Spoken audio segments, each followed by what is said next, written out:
Hello. You are listening to Dads with Startups, a podcast about a couple of entrepreneurs who put family first. How's it going? Hey, good to see you, John. How's it going? Pretty good. I don't know if I've told you about the projects we've been doing at my house. Have I told you anything about the sprinkler trenches or anything? No. Did I get into that last time? You told me you had an unfinished basement. That's kind of all I remember. Or maybe you were working on that a little bit.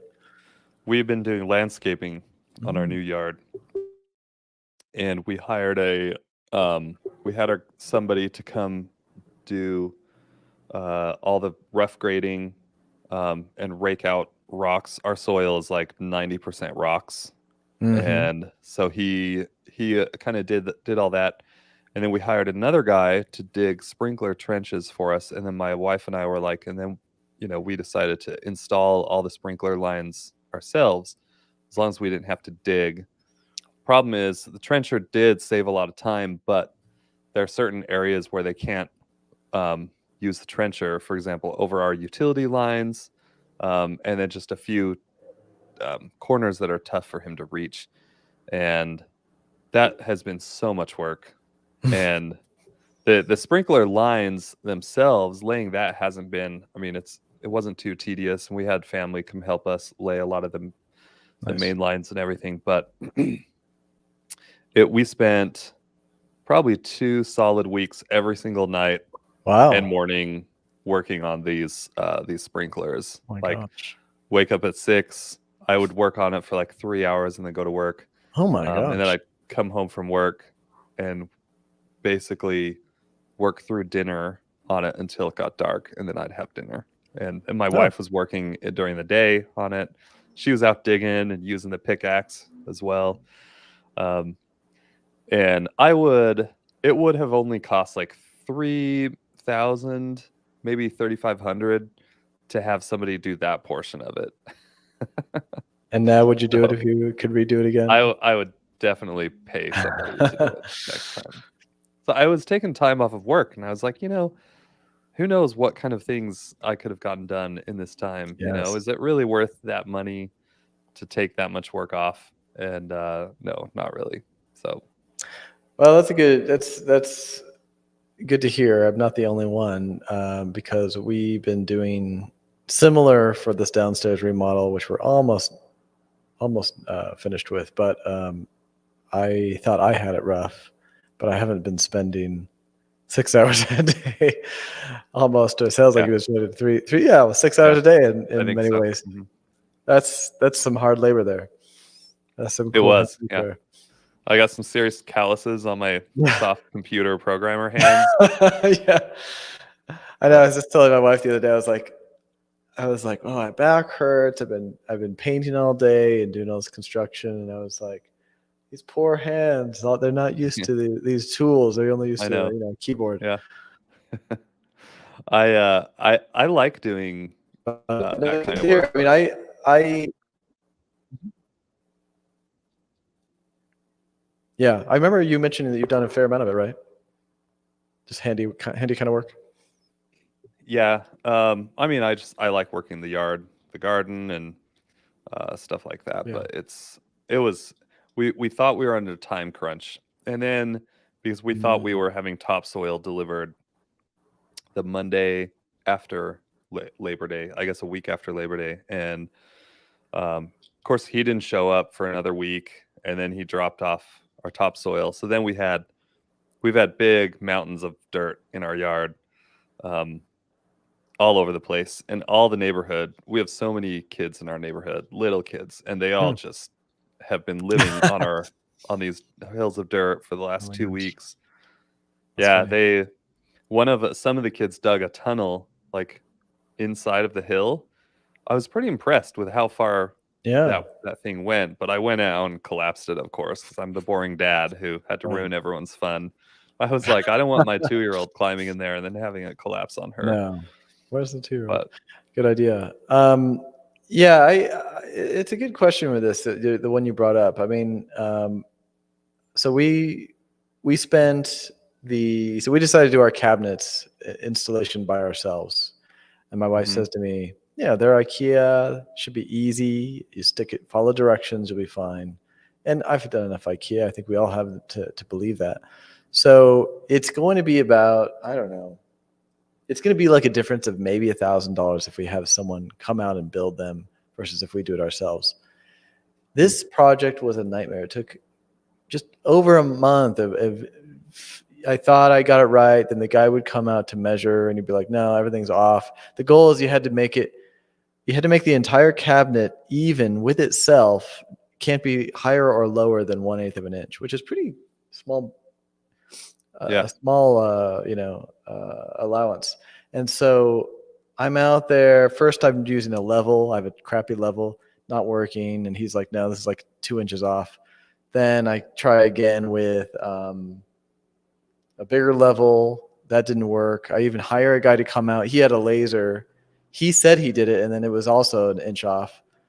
And the only thing I learned paying him a few $100s is that to use a level like his. So I finally got that level, which is a laser thing. And I finally got it down. And then I'm building these cabinets. You have to telescope up and down to get the thing right. It's just such a pain in the butt. And finally, it's like I've been working 2 days before they come out to deliver the granite, and they're going to install the granite. And then the night before, it's 3 a.m. They're coming in like 5 hours, and my wife is installing the drawers. We hadn't done that before. And as she pulls it, she realizes it's hitting the other drawer. It won't open. Oh, no. And so I realize I have to rebuild this entire cabinet, which it took me weeks to do before. I have to do this in less than 5 hours and re-level everything. And I was just like, I was already just ready to collapse. And I don't know how I powered through. It just was something. I was running on fumes. And so I finally get it done somehow, miracles, by 8 a.m. when they show up. And I just collapse on the bed. And I just thought, I never want to do this again. I never want to do this again.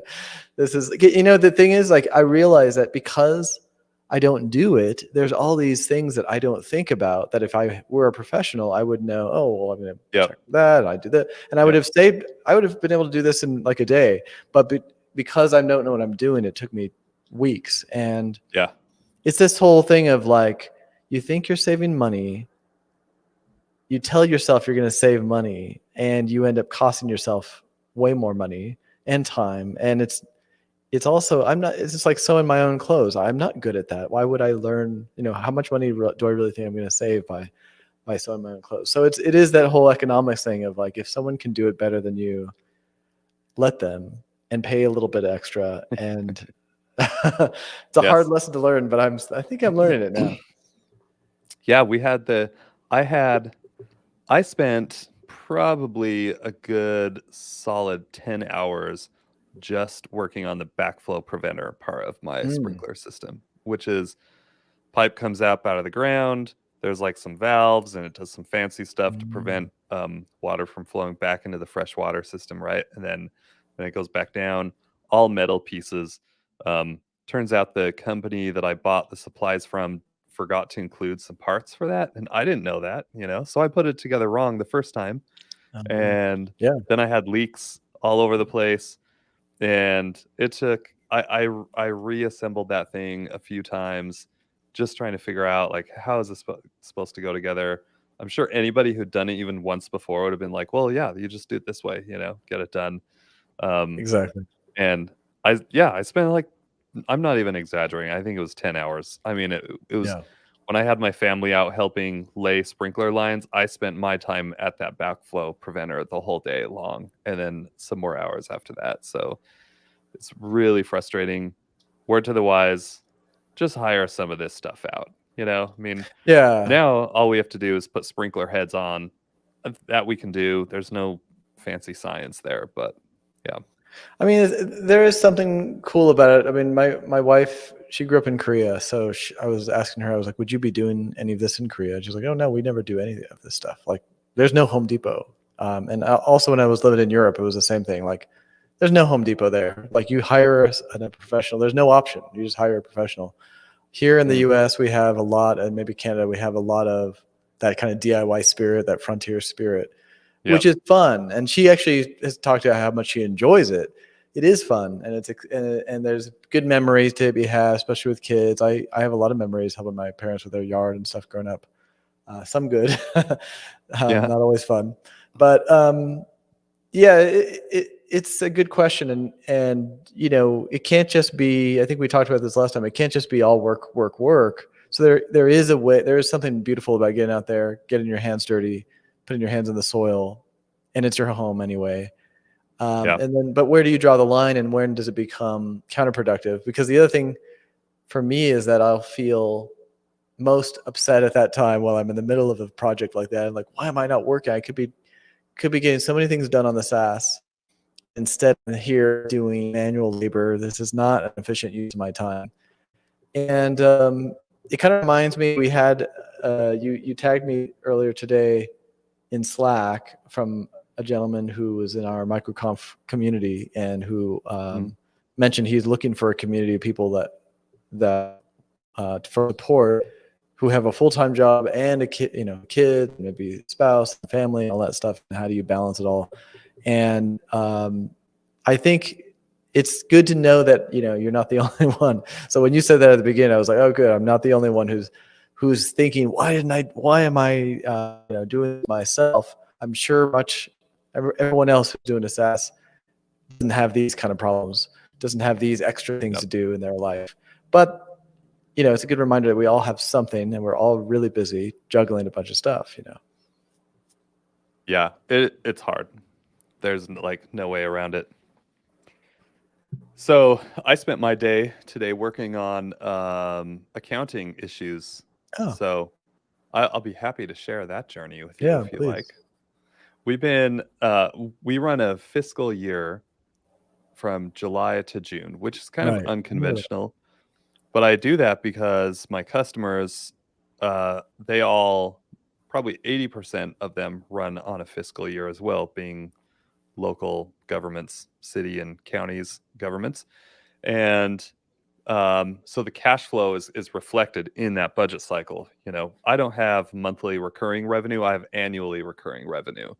So, and most of these cities, they get their new budget year starting in July, and then they're like, okay, let's cut all our checks to all our vendors, get that money spent. And so I see a pretty good influx of income July and August, September, and then it kind of dies out, kind of has this curve that kind of goes out throughout the rest of the year. Maybe a little bit of a bump in January with the ones who have a traditional fiscal year. But so for that reason, I've had to look for a new or do my taxes. My taxes are due next month. Because you're paying instead of quarterly? April 15th. No, because instead of April 15th being tax day, for me, it's October 15th. Interesting. Okay. Because my You're on the fiscal system. Okay. Yep. So anyway, so my former accountant has served his purpose well. And I just want to say, if there's anybody listening who is thinking of starting or has started, just get an accountant from day one. It's like my biggest advice. I know so many people who are just like, well, I just do my own taxes. You're laughing at me like maybe you do your own taxes. So this is, well, no, I was laughing because it seems like it's a similar conversation to what we started with. Whether it's yard work or taxes. Yeah. Yep. Yeah. And when I started, I'll be happy to share this. None of this is legal or tax advice. Yes. So I would say always find somebody who is licensed to give you this kind of advice. But when I started freelancing, I was a student in college. My income levels were so low that it didn't really matter. I didn't even have to set up any kind of business entity or anything. It was just self-employment tax. Right. And you could just report that as self-employment income. But after the first year, well, when I got more serious about it, my income levels still weren't high, but I went out and found somebody to do my accountant. And he wasn't a CPA. He was a financial planner, though. Gotcha. whose main thing it wasn't really retirement planning. It was taxes pretty much. And so he was great, and he did my taxes for me. And I had been doing my taxes on my own, using different services or software or whatever, filing online. I thought I was doing a fine job, but he had me bring in my previous year's taxes.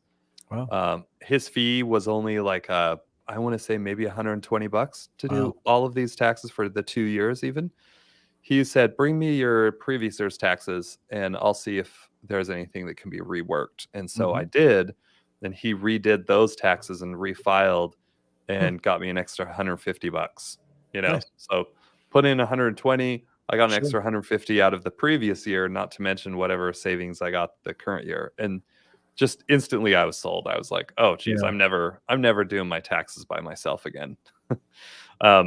Even for personal stuff. And then I moved cities. And I tried doing my taxes with him the next year, and stuff got lost. He didn't really seem to be well equipped to work online with any of this stuff at that point. And so I changed accounting firms, went with a firm in Ogden, Utah, where I was located now. And this accounting firm had an attorney in-house. And so they kind of got the dual perspective. Nice. And that accountant he was really good and I would go in once a year. And at this time I had an LLC set up. And so I had different books for my LLC versus personal taxes. Right. And I went in, and the accountant there was like, if you're an S corp, then you could save quite a bit in taxes. I was making enough money at that point. And so I set up an S corp, and he retroactively once again kind of updated my taxes from that previous year. It was like a retroactive S corp registration or something. Basically, I'm not even kidding, I got $8,000 more money back because I was an S corp. Yeah. And I can relate to that because I've been through that as well. So definitely understand how it was a huge difference. And I can't say that I know the S corp is the route to go for everybody. I don't really know why exactly. I mean, I kind of know why and the mechanics of an S corp. Yeah.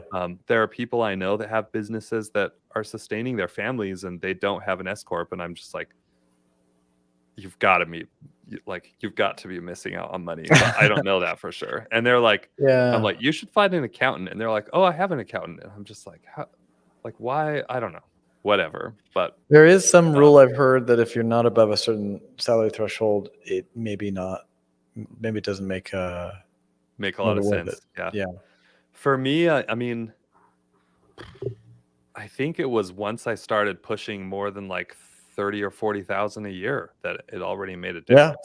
So that makes sense.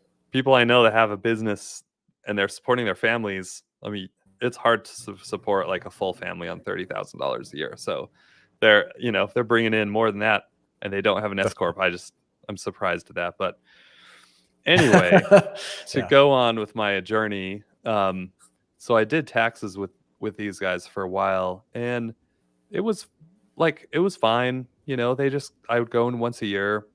They would charge me $190 and they would do my taxes for me personally, as well as for the S corp. And $200 for both. Oh, that's amazing. $200 for both. And paid way more than that. And I set up Civic Review. My current company was a DBA of my consulting, my S corp. And so Civic Review was just running under that company, but it had its own separate set of books. I kind of kept it separate from the beginning. Oh no, I didn't. Sorry, it did not have separate books. It was all the same.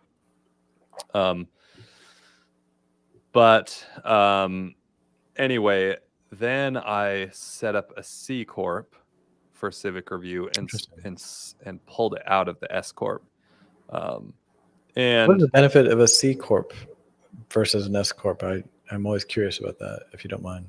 sure, in general, the C corp, from what I understand, you'll pay more taxes Oh, in general. However, or as a company, I should say. For me, my wife and I, we were keeping our income levels pretty lean, reinvesting a lot into the business, mhm. and under an S corp, it's pass-through tax, which basically means Mm, that all net income, net profit in your business goes passes through through. to your personal income, Right. and so you're taxed on you're taxed at that level. And so the government basically thought that we were richer than we actually were because I was trying to keep money in the business. Um, Hmm. Going back to when I get paid in Civic Review by our customers, which are cities, most Mhm. cities pay us in July. So by May or June of the next year, the bank account's pretty empty. But Mhm. in December, it's pretty full, and it has Gotcha. to be full so that I have money to Mhm. support operations through the next 6 Right. months. You know what I mean? Makes sense. Problem is in taxes, personal taxes, the year ends in December, and the government's like, "Oh, look at all this money you Oh, have." It's like, "No, not really. Like, I'm interesting. using that for like that's not my own money. I mean, I'm gonna spend that in the government in the business." And um so So my understanding, though, is that if you keep the money, even with an S corp, if you keep the money in your business bank account and don't draw it as a personal draw or a salary payment, it doesn't. That money that the business earned still isn't considered income. But maybe I'm wrong. I should check with my CPA about this because you should, and I think all people who have questions should probably just check with their yeah. CPA about this. But I was observing personally that it was reflecting as Okay, income. interesting. All right, Um, well, I will check into this. Yeah. yeah. So, which is still like that still can be fine, I think, in most cases. Yeah. I think because the rate at which you were taxed on that money is probably not going to be as high as corporate tax. Mm, Also, corporate tax is more of a flat tax. It's not yeah. bracketed like personal Right. income Right. levels. So Pay it I once don't and you're done. remember what the rate is right now, somewhere around low 20s%, Okay. I think, corporate tax. Um, so yeah, so I set up the C Corp, and that also served me because the C Corps are just easier to invest in. So when I joined Mm, Tiny Seed, they preferred a C Corp. I'm pretty sure that they work with mhm. non-C Corps, but I think they will encourage you to Gotcha. incorporate. Okay. Um, so it protects all investors, including yourself, a little bit more if you're a registered C Corp. Sure. So, um, so anyway, I set up the two. So now Civic Review has its own. Not only it already had its own bank account, but now it had its Yeah. own books and taxes and everything. A completely Okay. different entity. So all the retained earnings in Civic Review are left in Civic Review, and they don't affect my personal taxes or anything. Right. That has made a positive impact for me so far. I foresee a time when I start making more money as a founder, paying myself a little more, where that benefit would probably go away a little bit in terms of the tax savings, right? But for now, it's serving Hmm. me all right. So where was I going with this? Oh yeah, so I got now I have a C corp, and my accountant, um, he helped me last year do my taxes under the corporation, but this year I have Tiny Seed Investment, and I Mm. just thought, okay, things are a little bit different. I now have investors. I want to make sure this Mhm. money is tracked right. I want to make sure I'm taking advantage fully of any kind of tax benefits that I might have. Mhm. Um, my my last my previous accountant was really great up to that point, and I would Mhm. refer anybody who has an S corp to him. Gotcha. But my business had matured to a point where there were certain benefits that I would hear about other founders getting, and they'd be like, "Yeah, Mm. my accountant told me about this, and my accountant told me about Right, that." And I was like, "My accountant doesn't tell me about that. right, Like, all he does is just do my taxes, you know? sure. He just puts his head down, takes 15 minutes, puts in the numbers in the computer, and then Mhm. bills me for it, you know?" And Exactly. sometimes I'll ask him for advice, and the answers I've gotten, to be honest, haven't been super great. You know, there have been certain things um, like the research and development tax credits. I don't know if you've heard about that, Kevin, but there are No. apparently you can claim these tax credits if your business is investing in research and development, Yeah, aka fun. product development and Yeah, that kind of thing. So um, definitely haven't heard about that. yeah, I asked my accountant, and he was like, "Ooh, that's pretty expensive to do, and it's a really complicated process, and you know, it might not be worth paying." He's like, "There are firms that specialize just in that, and they charge quite a bit," which is true, they do. I reached out to some of those firms, and they want to take like 30% of your Hmm, tax credit, you know, Jeez. or something. And so, um, and he was just like, yeah, he was like, it's probably pretty expensive. It's But probably not 30%, even worth the hassle. yeah, 30% of an extra $100 is still $70 versus zero. 30% of zero is zero. So I don't know. Well, I should say most of the agencies I talked to had a minimum. They're like, we take a Oh, minimum of okay. $3,000 plus 30% on top of that or Gotcha. whatever. Wow. And Right. if my benefit isn't high enough, then You're, that minimum yeah, isn't really not worth it, doing you well there. know? Sure. So, but then I talked to other founders whose companies are like as big as mine, and they're like, "Oh yeah, I got that credit. My accountant just did it for me." You know, it's like no Right. brainer. I'm just like, Gotcha. "What's going Gotcha. on?" So I kind of got jealous, and so this year I've decided to um, search for a different accountant. And so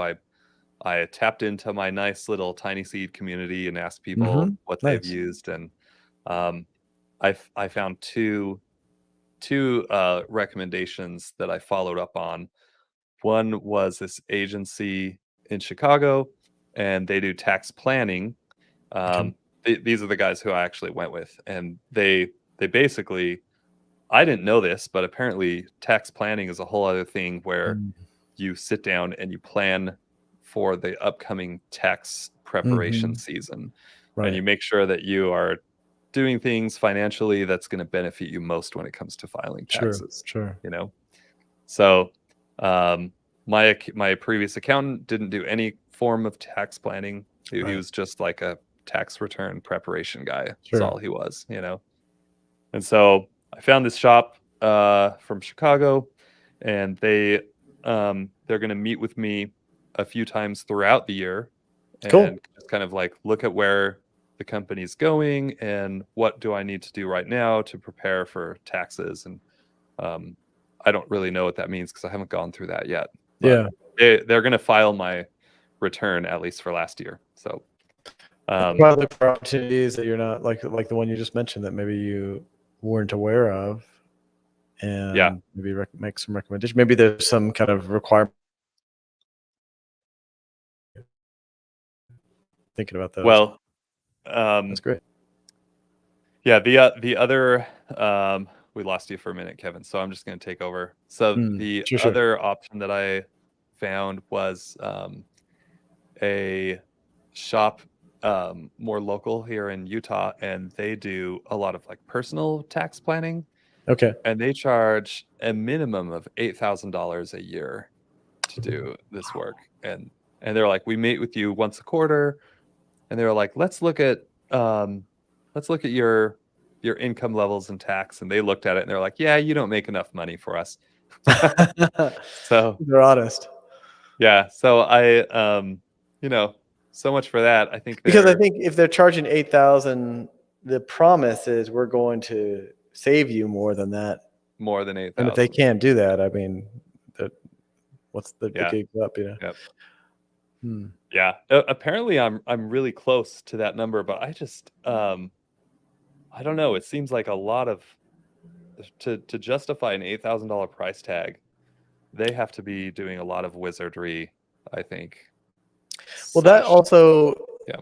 I met with a guy off Upwork a little while back, and he was a tax planner. Actually, I didn't meet with him for this purpose. I just wanted to talk about tax questions in general. Mhm. But he's like, "Oh, I'm a tax planner too." So the conversation, he answered my questions, and then it turned into a sales pitch for his tax planning service. And he's going through, and he didn't charge that much. I think he was charging about $2,000 or something like that, which was reasonable. But he was like, and I look, he asked me a bunch of questions. Like, based on the questions, I can save you, at least 10 grand in taxes. And I was just like, I feel like, I said to him, I don't know if I want. I mean, I feel like I'm doing okay. Like I don't know if I want to be saving that much in taxes. I mean, like, it's not that I want to pay. And he was like, well, you're not paying, you shouldn't be paying more than you shouldn't pay more than you're required. I was like, I completely agree. But like, I don't know what else you could possibly do. I mean, I feel like my CPA is doing a good job. He's finding most of the stuff. But now that, Yeah. I talked to you, maybe there's stuff that he does know, like the one you mentioned that I'm not taking advantage of, like the R&D. the R&D tax thing. credit. Never would have thought about that. So Mhm. those are incentives, and they always talk about that. There's incentives out there that the government wants people to be doing, and that's the way they get people to do it. And so that makes a lot of sense, actually. Yeah, it's I don't want to come across as sounding like I'm just trying to avoid taxes, but let's be honest, in a way I am, right? I Yeah. mean, if the government's provided a route for me Yes. to reduce the amount of tax liability I have, then for sure I want to Yeah. take that. Absolutely. And you are providing jobs to the economy. You are, if you're doing R&D, you are putting software into the country. I mean, there's value that the government gets from businesses that are beyond just money. And I think that's why they use the incentives and build these incentives. So I'm definitely not one of those folks that thinks we should be giving all the money. In fact, what I like about the U.S.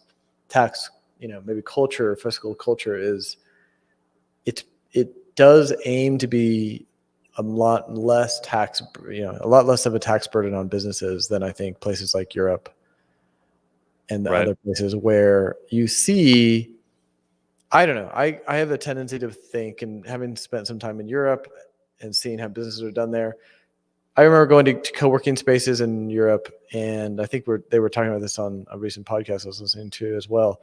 Like 5 o'clock comes and everyone's gone. It's dead as a door, dead as a doornail in there. And in the US, you go to a co-working space and there's a lot more activity into the evening sometimes. And so I do think that there's a certain climate that is more, it incentivizes business to work harder, to try to get rich. And that Right. process of trying to get rich, even though it may sound, oh, that's so bad, it's all you care about is money. The truth is that it enriches the economy in big ways that people usually don't see because it's not direct. It's an indirect thing. So, I mean, the fact that you are hiring two, U.S. based people, and you are serving all these government agencies, gotta give it up Yeah. to that. So. Right. But The that's interesting. American way, I would say think- I've got to look into some of the stuff that you're talking about. Yeah, go ahead. Sorry. Oh, I was just gonna say the American way of getting businesses to do things is through incentives, right? And Right. that's how we do things here. So Exactly. yeah. Anyway, I've been going through my books today. I haven't reconciled a few of my accounts for a while, and I've noticed some discrepancies that were pretty minor, but I was like, I gotta get this worked out. And man, I hate reconciling. Now, do you do that yourself, all yourself? Yeah, I do. And usually everything goes smoothly until something goes wrong. Yeah. And then it doesn't, and then I don't know what to do. But this new agency, they have she's kind of like a QuickBooks wizard. Okay. And I just had a little Zoom call with her today, and actually I had 2 or 3 of them because things keep coming up.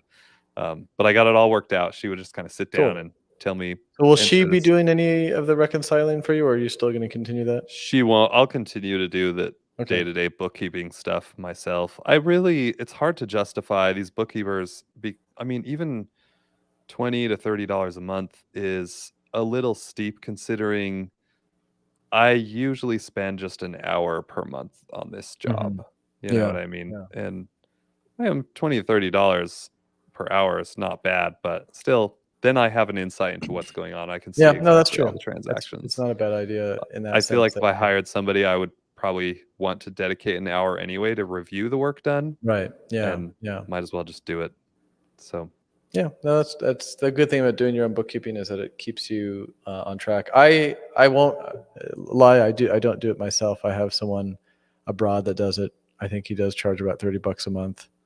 yeah, Maybe 40 sometimes, but probably averages to about that. And there's pros and cons. The nice thing is I don't enjoy doing it, so I don't want to do it, and I won't do Yeah. it. If I did it myself, I would leave it to the end of possible, as late as possible, whatever the either tax year or quarterly or something like that. So Yeah. it wouldn't be good if I did it. So I mean, I think you just have to, as an entrepreneur, you have to know yourself, know what you are, where your strengths are, and where your what's worth it to you? yeah, exactly. Yeah. Exactly.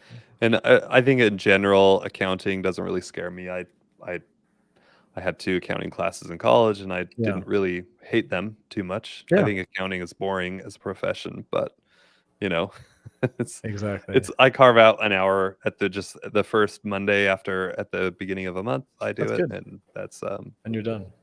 yeah, that's it. Yeah. I did my taxes the first few years of our business. Actually, the first year I'll put it this way. The first year I tried to do my own taxes using TurboTax, and I said, gosh, I can't believe how much we owe. We went to an accountant locally. He literally looked at everything and was just like, yeah, you're estimating yourself like $12,000 more than you really need to owe. And he couldn't even explain how I got there. He was like, I don't know why you got to that number that you got. And I was like, I don't know either. I followed all TurboTax. He's like, Yeah. okay, well, I did them and I'm $12,000 less. You did them on TurboTax and you're $12,000 more. And I was like, all right, I'm done. Yeah. I was doing them all myself before that, like with personal. But once I started a business, that's where it got. I was like, okay, now I've up leveled here.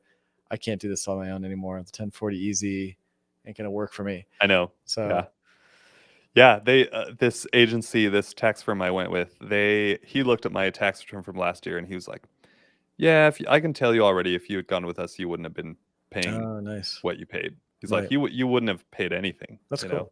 Yeah, And, that's great.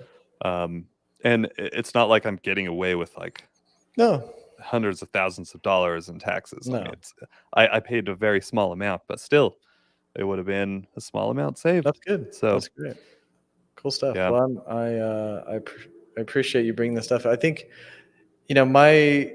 I'm kind of going through a process right now of evaluating how to set up the corporation side. So it's been again, good to hear that you've been doing too. Sounds like you just even starting the C Corp last year. That was interesting because I now I also have everything under one DBA, which is sort of something that I kind of probably got from Rob Walling. Like he just kind of threw everything into one umbrella organization years ago. I remember him talking about it on Startups for the Rest of Us.